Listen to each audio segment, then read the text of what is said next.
Muy buenos días, muy buenas tardes o muy buenas noches. Tengan todos ustedes, mis queridos amigos, mis queridas amigas y por supuesto, claro que sí,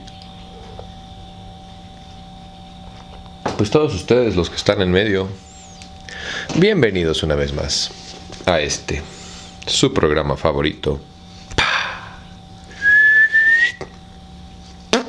El Círculo de Lectura. Discúlpenme. Buenos días. Y estamos aquí reunidos porque estamos leyendo las grandes obras del siglo XX. Jorge Luis Borges. Poesía y prosa. Sin más por el momento, te doy las gracias a ti por venir. Y creo que lo más prudente sería comenzar. There are more things. Hay más cosas. A la memoria de Howard P. Lovecraft. Jorge Luis Borges. Poesía y prosa. A punto de rendir el último examen en la Universidad de Texas, en Austin, supe que mi tío Edwin Arnett había muerto de un aneurisma. En el confín remoto del continente. Sentí lo que sentimos cuando alguien muere. La congoja ya inútil. De que nada nos hubiera costado haber sido más buenos. El hombre olvida que es un muerto que conversa con muertos. La materia que yo cursaba era filosofía. Recordé que mi tío, sin invocar un solo nombre propio, me había revelado sus hermosas perplejidades, allá, en la Casa Colorada, cerca de Lomas. Una de las naranjas del postre fue su instrumento para iniciarme en el idealismo de Berkeley.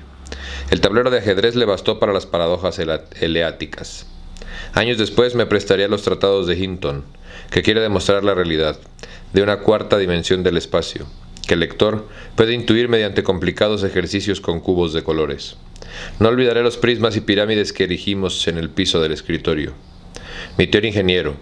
Antes de jubilarse de su cargo en el ferrocarril, decidió establecerse en Turdera, que le ofrecía las ventajas de una soledad casi agreste y de la cercanía de Buenos Aires. Nada más previsible que el arquitecto fuera su íntimo amigo Alexander Muir. Este hombre, rígido, profesaba la rígida doctrina de Knox. Mi tío, a manera de casi todos los señores de su época, era libre pensador, o, mejor dicho, agnóstico, pero le interesaba la teología como le interesan los falaces cubos de Hinton, o las bien concertadas pesadillas del joven Wells. Le gustaban los perros. Tenía un gran ovejero al que le había puesto el apodo de Samuel Johnson, en memoria de Litchfield, su lejano pueblo natal. La Casa Colorada estaba en un alto, cercada hacia el poniente, por terrenos anegadizos. Del otro lado de la verja, las araucarias no mitigaban su aire de pesadez.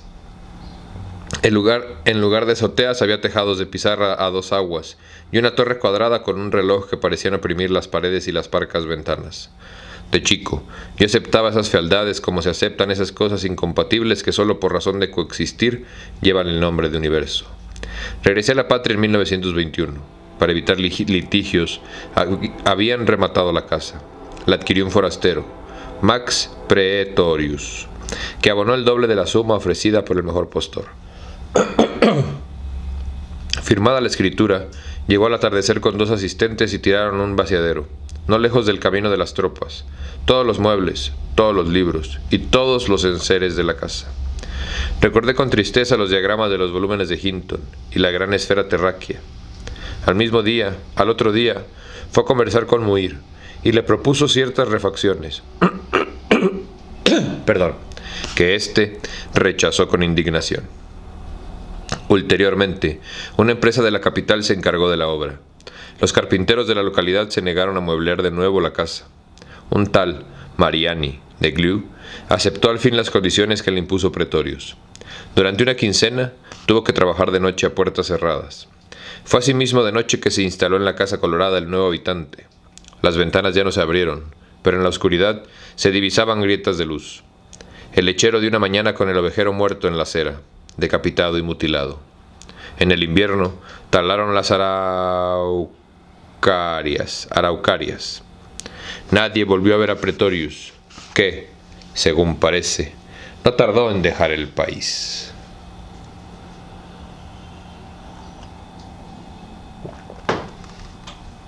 Tales noticias, como es de suponer, me inquietaron. Sé que mi rasgo más notorio es la curiosidad que me condujo alguna vez en la unión con una mujer del todo ajena a mí, solo para saber a quién era y cómo era, a practicar, sin resultado apreciable, el uso del laudano, a explorar los números transfinitos y emprender la atroz aventura que voy a referir. Fatalmente, decidí indagar el asunto. Mi primer trámite fue ver a Alexander Muir. Lo recordaba erguido y moreno, de una flacura que no excluía la fuerza. Ahora lo habían encorvado los años, la renegrida barba era gris. Me recibió en su casa de Temperley, que presumiblemente se parecía a la de mi tío, ya que las dos correspondían a las sólidas normas del buen poeta y mal constructor William Morris. El diálogo fue parco. No en vano el símbolo de Escocia es el cerdo. Perdón. No en vano el símbolo de Escocia es el cardo. Intuí, no obstante, que el cargado té de Celine y la equitativa fuente de escones que mi huésped partía y enmantecaba como si yo aún fuera niño, eran, de hecho, un frugal festín calvinista, dedicado al sobrino de su amigo. Sus controversias teológicas con mi tío habían sido un largo ajedrez, que exigía de cada jugador la colaboración del contrario. Pasaba el tiempo y yo no me acercaba a mi tema. Hubo un silencio incómodo y Muir habló. «Muchacho, young man», dijo, «usted nos ha costeado hasta aquí para que hablemos de Edwin o de los Estados Unidos, país que poco me interesa. Lo que le quita el sueño es la venta de la Casa Colorada y ese curioso comprador. A mí también, francamente. La historia me desagrada, pero le diré lo que pueda. No será mucho». Al rato, prosiguió sin premura.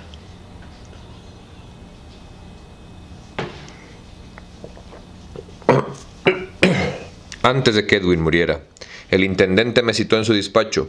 Estaba con el cura, párroco. Me propusieron que trazara los planos para una capilla católica. Remunerarían bien mi trabajo. Les contesté en el acto que no. Soy un servidor del Señor y no puedo cometer la abominación de erigir altares para ídolos. Aquí se detuvo. ¿Eso es todo?, me atreví a preguntar. No, el judesno, ese de Pretorius, quería que yo destruyera mi obra, y que en lugar pergueñara una cosa monstruosa. La abominación tiene muchas formas. Pronunció estas palabras con gravedad y se puso de pie. Al doblar la esquina se me acercó Daniel Iberra. Nos conocíamos como la gente se conoce en los pueblos. Me propuso que volviéramos caminando. Nunca me interesaron los malevos y preví una sórdida derratelía de cuentos de almacén, más o menos apócrifos y brutales. Pero me resigné y acepté. Era casi de noche. Al divisar desde unas cuadras la Casa Colorada en el alto, Iberra se desvió. Le pregunté por qué. Su respuesta no fue la que yo esperaba. Soy el brazo derecho de don Felipe. Nadie me ha dicho flojo. Te acordarás de aquel mozo, Urigotti, que se costeó a buscarme de Merlo, y de cómo le fue. Mira, noches pasadas, yo venía de una farra. A unas 100 varas de la quinta vi algo. El tubiano se me espantó, y si no me le afirmo y lo hago tomar por el callejón, tal vez no cuento el cuento.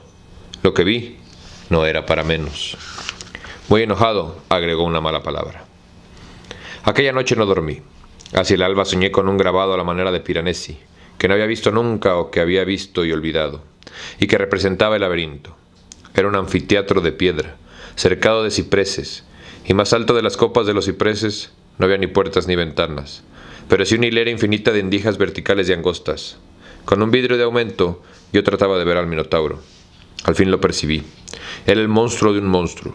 Tenía menos de toro que de bisonte, y tendido en la tierra, el cuerpo humano, parecía dormir y soñar.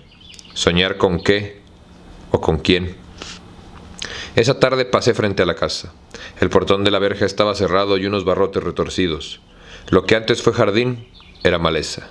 A la derecha había una zanja de escasa hondura, y los bordes estaban pisoteados. Una jugada me quedaba, que fui desmoronando durante días, no solo por sentirla del todo vana, sino porque me arrastraría a la inevitable, a la última. Sin mayores esperanzas fui a Glue. Mariani, el carpintero, era un italiano obeso y rosado, ya entrado en años, de lo más vulgar y cordial. Me bastó verlo para descartar las estratagamas que había urdido la víspera. Le entregué mi tarjeta, que deletreó pomposamente en voz alta, con algún tropezón reverencial al llegar al doctor. Le dije que me interesaba el moblaje fabricado por él para la propiedad que fue de mi tío, en Turdera. El hombre habló y habló. No traté de transcribir sus muchas gesticuladas palabras, pero me declaró que su lema era satisfacer todas las exigencias del cliente, por estrafalarias que fueran, y que él había ejecutado su trabajo al pie de la letra. Tras de hurgar en varios cajones, me mostró unos papeles que no entendí, firmados por el elusivo Pretorius. Sin duda me tomó por un abogado. Al despedirnos, me confió que por todo el oro del mundo no volvería a poner los pies en Turdera, y menos en la casa.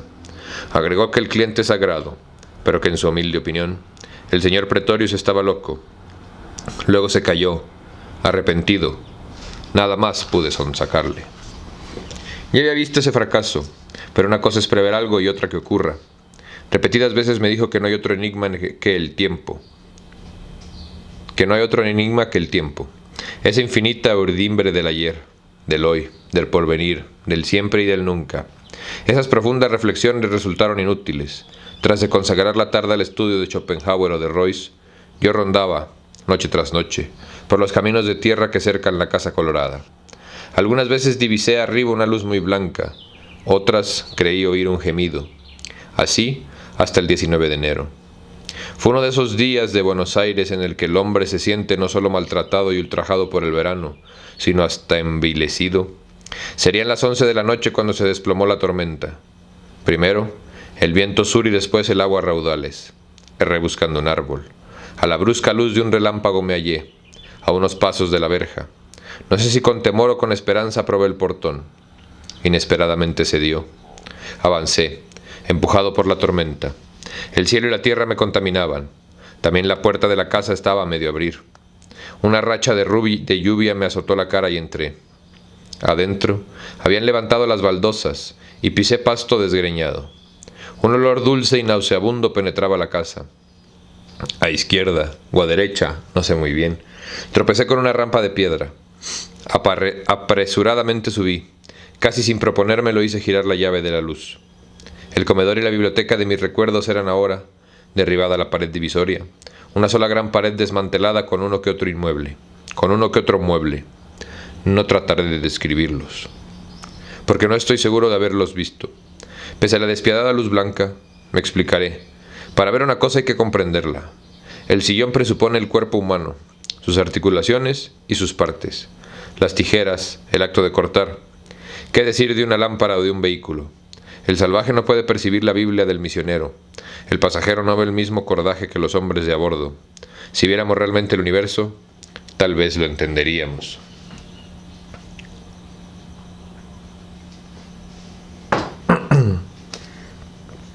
Ninguna de las formas insensatas que esa noche me deparó correspondía a la figura humana o a un uso concebible.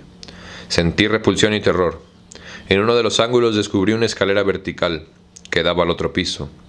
Entre los anchos tramos de hierro, que no pasarían de 10, había huecos irregulares. Esa escalera, que postulaba manos y pies, era comprensible, y de algún modo me alivió.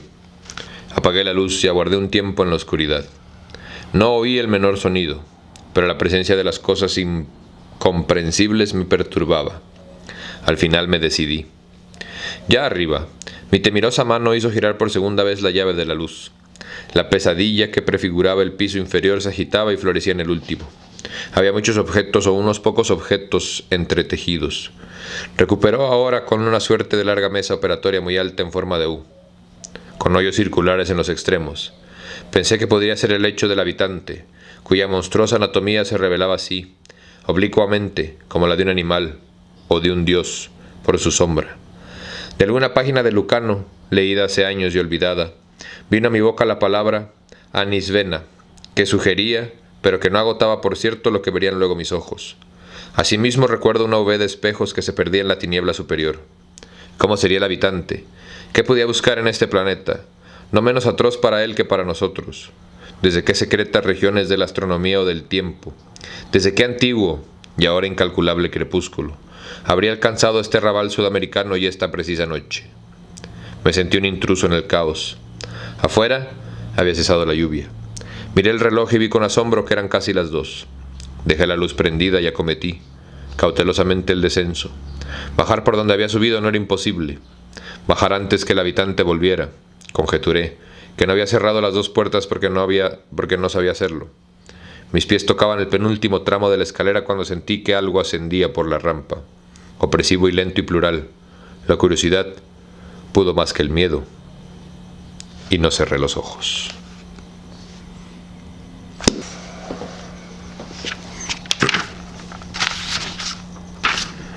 Utopía de un hombre que está cansado.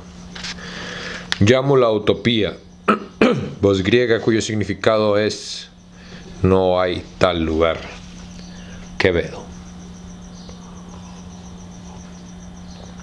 La neta, perdónenme, no sé qué pasa con mi garganta, pero soporten. No hay 2 cerros iguales, pero en cualquier lugar de la tierra la llanura es una y la misma. Yo iba por un camino de la llanura. Me pregunté sin mucha curiosidad si estaba en Oklahoma o en Texas, o en la región que los literatos llaman la Pampa. Ni a derecha ni a izquierda había un alambrado. Como otras veces repetí despacio esas líneas. De Emilio Oribe. En medio de la pánica llanura interminable y cerca del Brasil. Que van creciendo y adaptándose. El camino era disparejo. Empezó a caer la lluvia. A unos 200 o 300 metros vi la luz de una casa. Era baja y rectangular, y cercada de árboles. Me abrió la puerta un hombre tan alto que casi me dio miedo. Estaba vestido de gris. Sentí que esperaba a alguien. No había cerradura en la puerta. Entramos en una larga habitación con las paredes de madera. Prendía del cielo raso una lámpara de luz amarillenta. La mesa, por alguna razón, me extrañó. En la mesa había una cléspidra, la primera que he visto. Fuera de algún grabado de acero, el hombre me indicó una de las sillas. Ensayé diversos idiomas y no nos entendimos. Cuando él habló lo hizo en latín. Junté mis ya lejanas memorias de bachiller y me preparé para el diálogo. Por la ropa, me dijo, veo que llegas de otro siglo. La diversidad de las lenguas favorecía la diversidad de los pueblos, y aún de las guerras. La tierra ha regresado al latín. Hay quienes temen que vuelva a degenerar en francés, en lemosín o en papimiento. Pero el riesgo no es inmediato. Por lo demás, ni lo que ha sido ni lo que será me interesan. No dice nada, y agregó, si no te desagrada ver comer a otro, ¿quieres acompañarme? Comprendí que advertía mi zozobra y dije que sí. Atravesamos un corredor con puertas laterales que daba a una pequeña cocina en la que todo era de metal. Movimos con la cena en una bandeja, boles con copos de maíz, un racimo de uvas, una fruta desconocida cuyo sabor me recordó al del higo, y una gran jarra de agua. Creo que no había pan. Los rasgos de mi huésped eran agudos y tenía algo singular en los ojos. No olvidaré ese rostro severo y pálido que no volveré a ver. No gesticulaba al hablar. Me trababa la obligación del latín, pero finalmente le dije, ¿no te asombra mi súbita aparición? No, me replicó. Tales visitas nos ocurren de siglo en siglo. No duran mucho. A más tardar estarás mañana en tu casa. La certidumbre de su voz me bastó. Juzgué prudente presentarme. Soy Eudoro Acevedo. Nací en 1897 en la ciudad de Buenos Aires. He cumplido ya 70 años. Soy profesor de letras de inglés y americanas, y escritor de cuentos fantásticos. Recuerdo haber leído sin desagrado, me contestó, 2 cuentos fantásticos. Los viajes del capitán Lemuel Gulliver, que muchos consideran verídicos, y la Suma Teológica, pero no hablemos de los hechos. Ya a nadie le importan los hechos. ¡Wow! ¡Qué actual comentario, güey! Ya a nadie le importan los hechos. Son meros puntos de partida para la intervención, para la invención y el razonamiento. En las escuelas nos enseñan la duda y el arte del olvido. Ante todo, el olvido de lo personal y local. Vivimos en el tiempo, que es sucesivo, pero tratamos de vivir subespecie aeternitais. Del pasado nos quedan algunos nombres que el lenguaje tiende a olvidar. Eludimos las inútiles expresiones. No hay cronología ni historia. No hay tampoco estadísticas. Me has dicho que te llaman Neodoro. Yo no puedo decirte cómo me llamo, porque me dicen alguien. ¿Y cómo se llama tu padre? No se llamaba. En una de las paredes vi un anaquel. Abrí un volumen al azar. Las letras eran claras e indescifrables y trazadas a mano. Sus líneas angulares me recordaron el alfabeto rúnico, que, sin embargo, solo se empleó para la escritura epigráfica. Pensé que los hombres del porvenir no solo eran más altos, sino más diestros. Instintivamente miré los largos y finos dedos del hombre. Este me dijo: ahora vas a ver algo que nunca has visto. Me tendió con cuidado un ejemplar de la Utopía de More, impreso en Basilea, en el año 1518, y en el que faltaban hojas y láminas. No, sin fatuidad, repliqué. Es un libro impreso. En casa habrá más de 2000, aunque no tan antiguos, ni tan preciosos. Leí en voz alta el título. El otro se rió. Nadie puede leer 2000 libros. En los 4 siglos que vivo, no habré pasado de una media docena. Además, no importa leer sino releer. La imprenta, ahora abolida, ha sido uno de los peores males del hombre, ya que tendió a multiplicar hasta el vértigo textos innecesarios. O sea, este señor escribió estos libros cuando, güey, ayer. Perdón, Diego, perdón, me disculpo, pero no voy a cambiar. En mi curioso ayer, contesté, prevalecía la superstición en que entre cada tarde y cada mañana ocurren hechos que es una vergüenza ignorar. El planeta estaba poblado de espectros colectivos: el Canadá, el Brasil, el Congo suizo y el mercado común.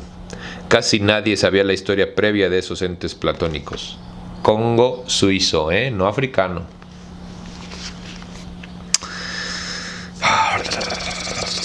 De esos entes platónicos. Pero si los más ínfimos pormenores del último congreso de pedagogos, la inminente ruptura de relaciones y los mensajes que los presidentes mandaban, elaborados por el secretario del secretario con la prudente imprecisión que era propia del género, todo esto se leía para el olvido, porque a las pocas horas la borrarían otras trivialidades.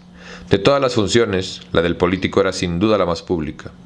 Un embajador o un ministro era una suerte de lisiado que era preciso trasladar en largos y cuidadosos vehículos, cercado de ciclistas y granaderos, y aguardado por ansiosos fotógrafos. Parece que les hubieran cortado los pies, solía decir mi madre. Las imágenes y esa letra impresa eran más reales que las cosas. Solo lo publicado era verdadero. Ajá. Esse est percipi. Ser es ser retratado. Era el principio, el medio y el fin de nuestro singular concepto del mundo. En el ayer que me tocó, la gente era ingenua. Creía que una mercadería era buena porque así lo afirmaba, y lo repetía su propio fabricante. También eran frecuentes los robos, aunque nadie ignoraba que la posesión del dinero no daba mayor felicidad ni mayor quietud. Me voy a emperrar, güey, neta, güey. Cuentan con tu ignorancia. ¿Dinero? Repitió. Ya no hay quien adolezca de pobreza, que habría sido insufrible, ni de riqueza, que habría sido la forma más incómoda de la vulgaridad.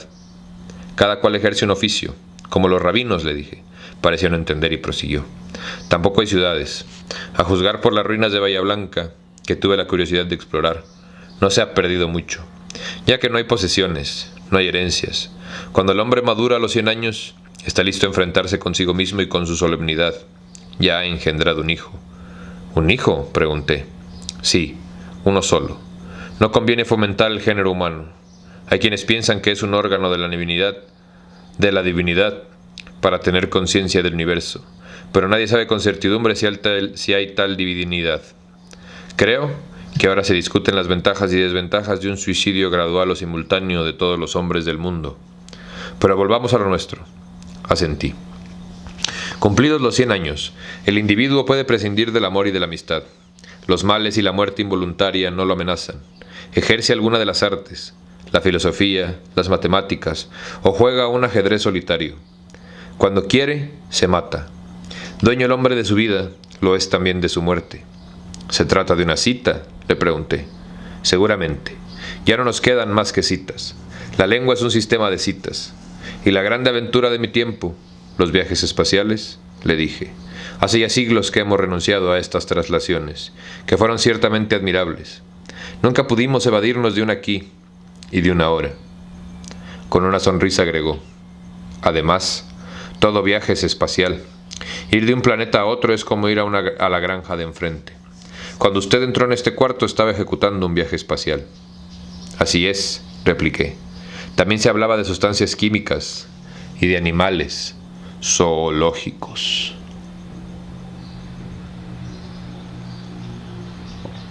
Entonces, mi estimadísimo pensamiento crítico, ¿vivimos en el futuro o en la Edad Media? El hombre ahora me daba la espalda y miraba por los cristales. Afuera, la llanura estaba blanca de silenciosa nieve y de luna. Me atrevería a preguntar, ¿todavía hay museos y bibliotecas? No. Bueno, sí hay, pero están abandonados. Perdón, estamos leyendo, no dando mi opinión. No, queremos olvidar el ayer, salvo para la composición de elegías. No hay conmemoraciones ni centenarios, ni efigies de hombres muertos. Cada cual debe producir por su cuenta las ciencias y las artes que necesita.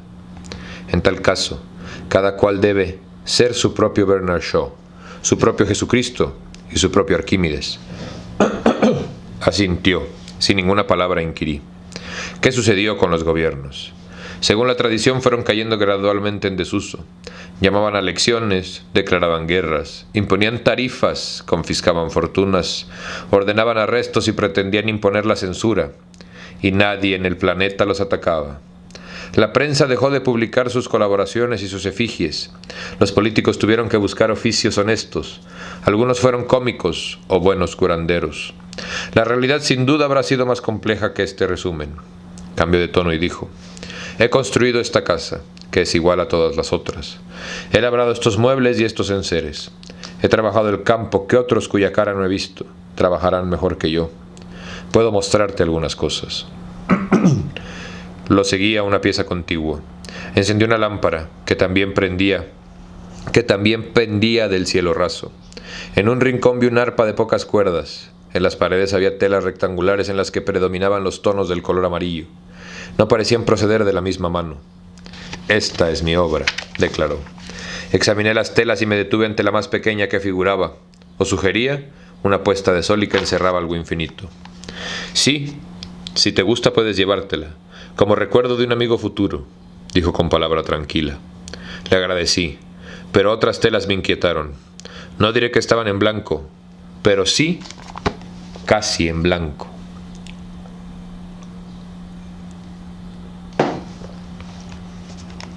Están pintadas con colores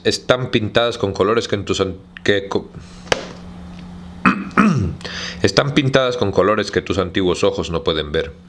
Las delicadas manos tañeron las cuerdas del arpa y apenas percibí uno que otro sonido. Fue entonces cuando se oyeron los golpes. Una alta mujer y 3 o 4 hombres entraron en la casa.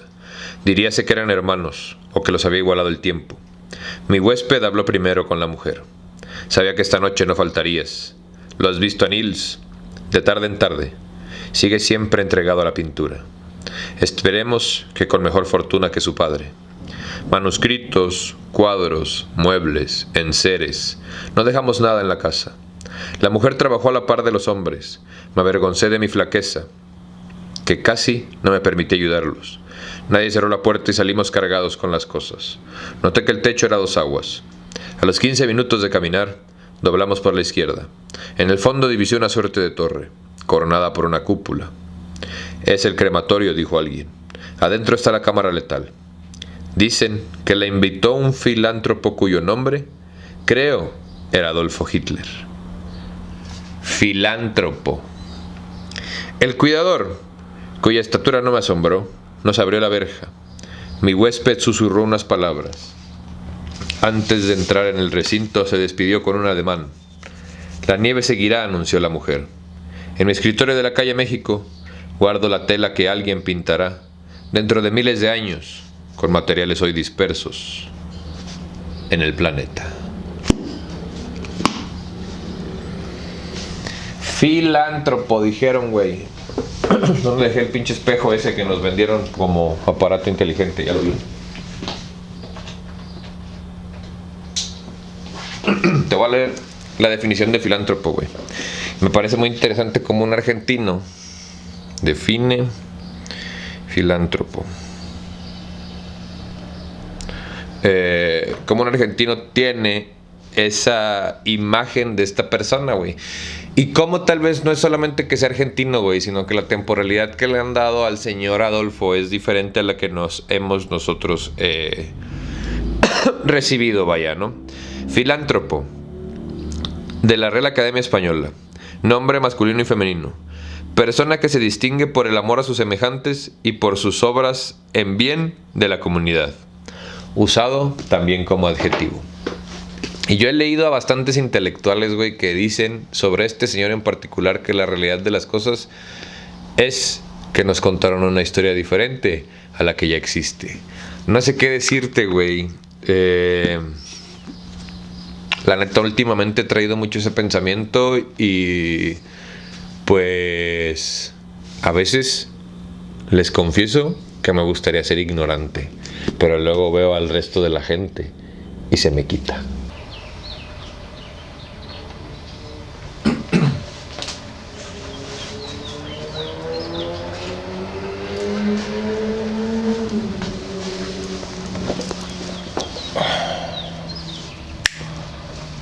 Continuamos.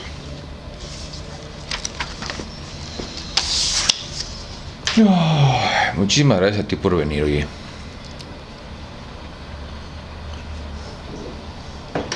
Leer a Borges es interesante, por decirlo menos.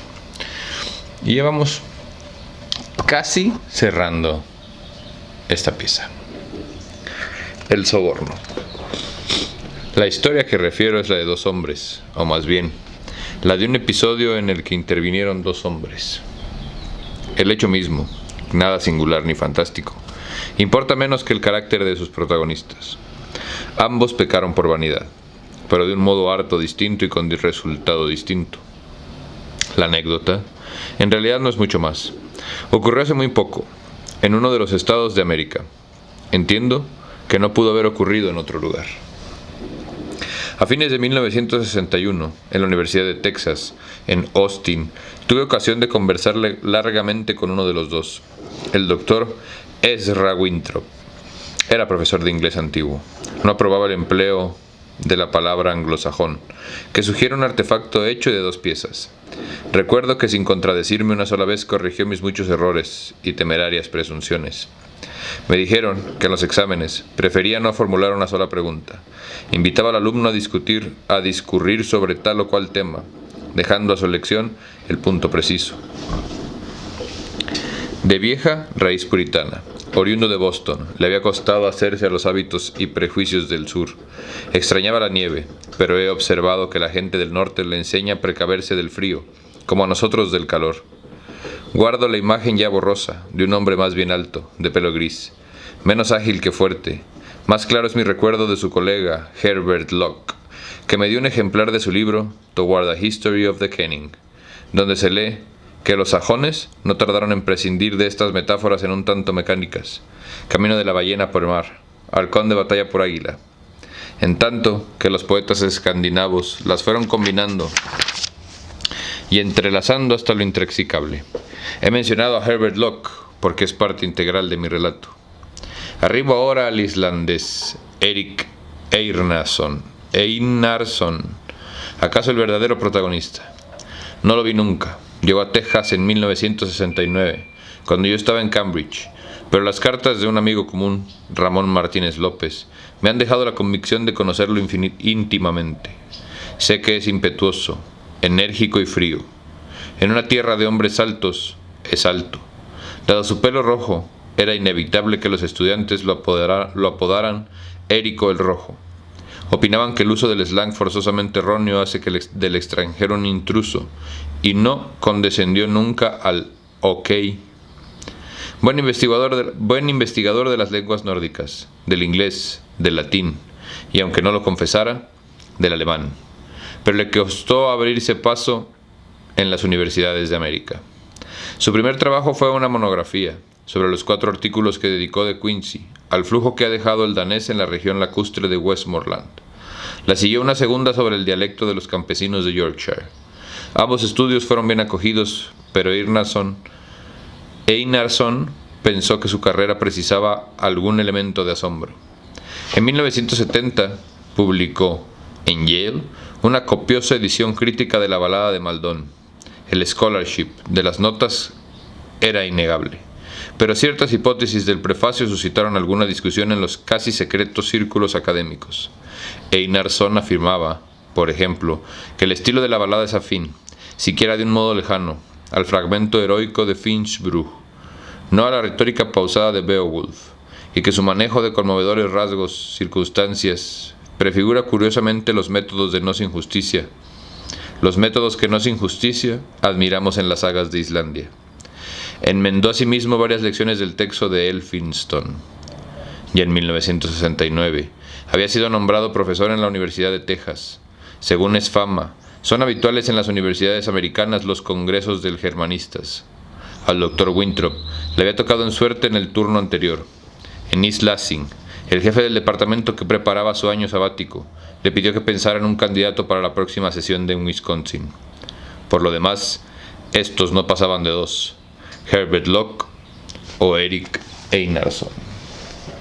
¿Sabes que siempre me ha llamado mucho la atención de los nórdicos, güey? Como sus nombres están bien...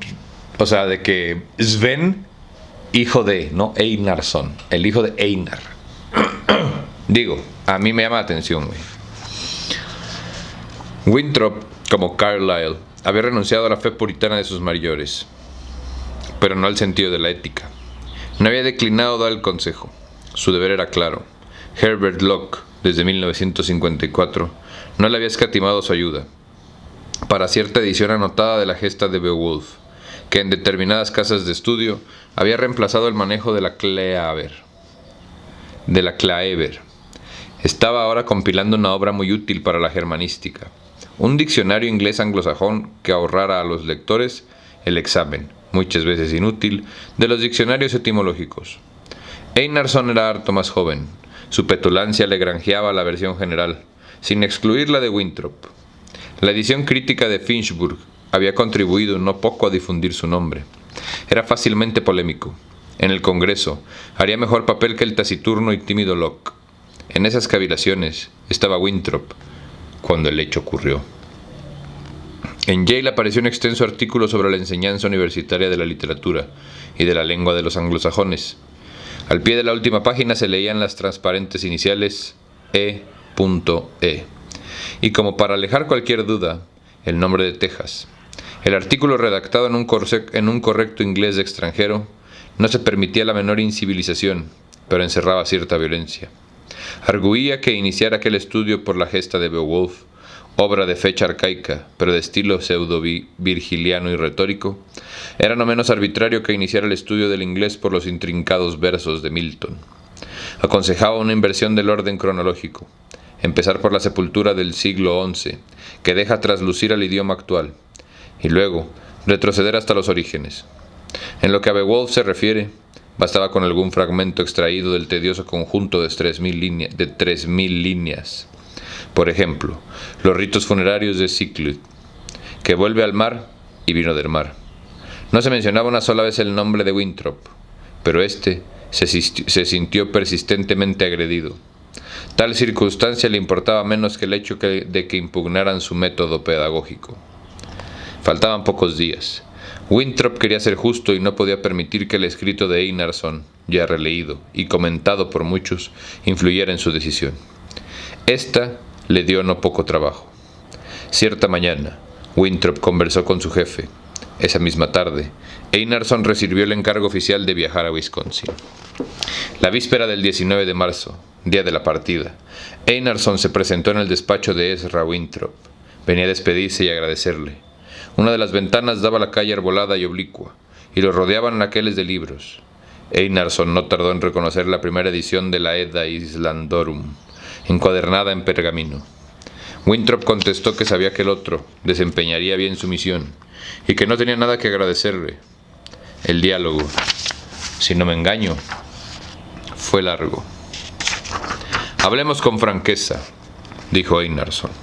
«No hay perro en la universidad que no sepa si el doctor Lee Rosenthal, nuestro jefe, me honra con la misión de representarnos, obra por consejo de usted.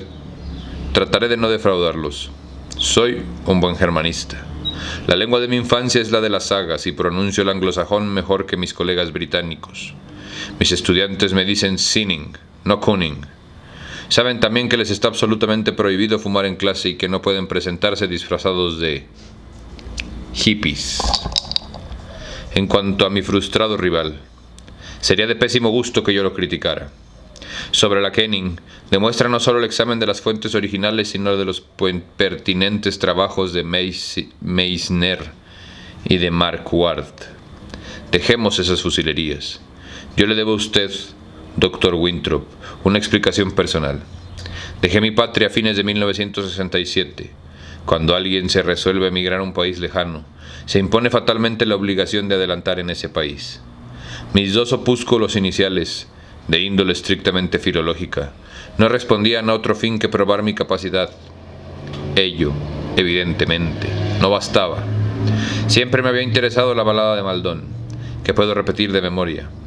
Con uno que otro bache, logré que las autoridades de Yale publicaran mi edición crítica.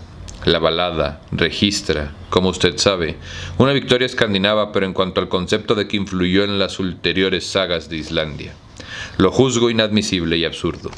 Lo incluí para halagar a los lectores de habla inglesa.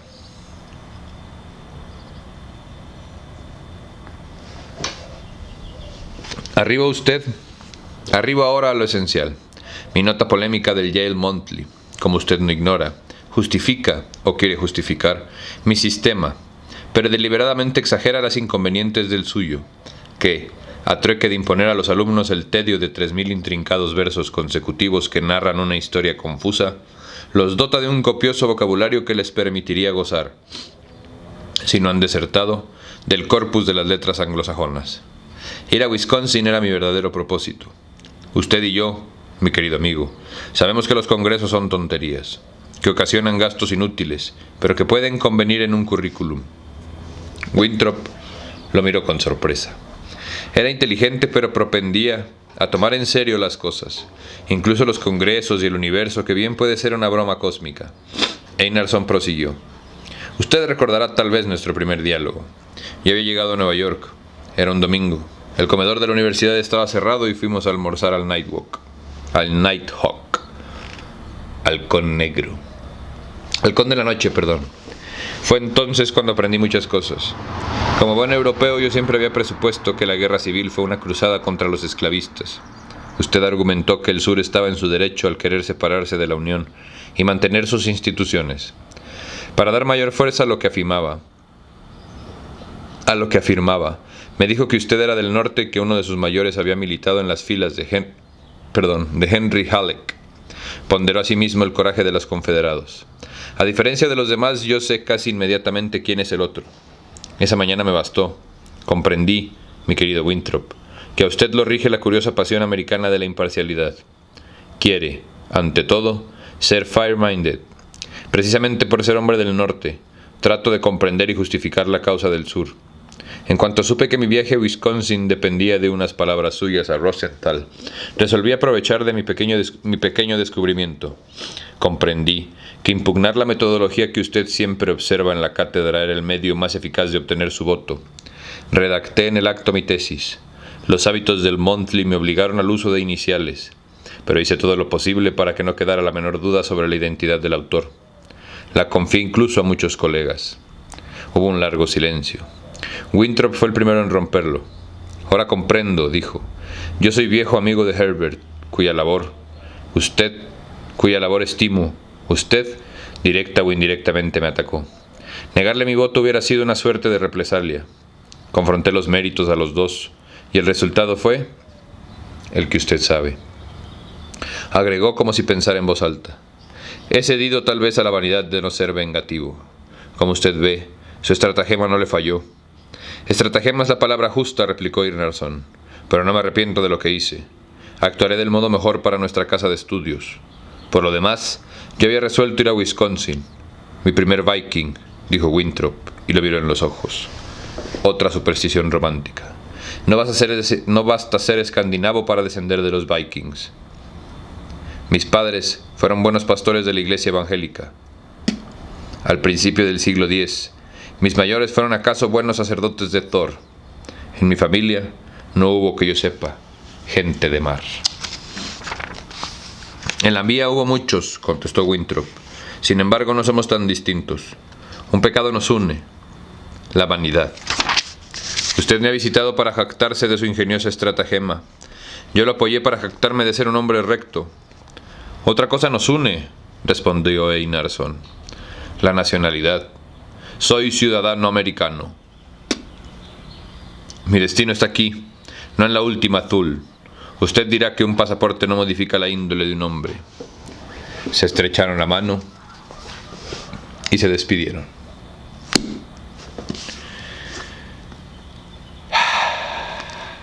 Y con esto se acaba la prosa, güey. Y pasamos a la poesía. Pero la poesía, la verdad, la voy a dejar para mañana. O para la siguiente sesión, pues. Porque siento que vale la pena hacer solamente un video de poesía de Borges, güey. Porque tiene unas cosas chidas, o sea... El remordimiento. He cometido el peor de los pecados que un hombre puede cometer. No he sido feliz. Que los glaciares del olvido me arrastren y me pierdan. Despiadados. Mis padres me engendraron para el juego, arriesgado y hermoso de la vida. Para la tierra, el agua, el aire, el fuego. Y tiene una prosa bien perra, güey. Entonces, lo vamos a leer con calma. Nos vamos a aventar sus poetas. Nos vamos a aventar sus poesías. Y pues muchísimas gracias a ti por venir a tu ejercicio de resistencia cultural favorito. Fíjense cómo tengo que pelear con el brillo porque pues la luciérnaga. Muchísimas gracias por venir a ustedes a su ejercicio de resistencia cultural favorito. Yo soy Barbitas. Esto fue Jorge Luis Borges. Gracias a ti. Y nos vemos pronto. Adiós.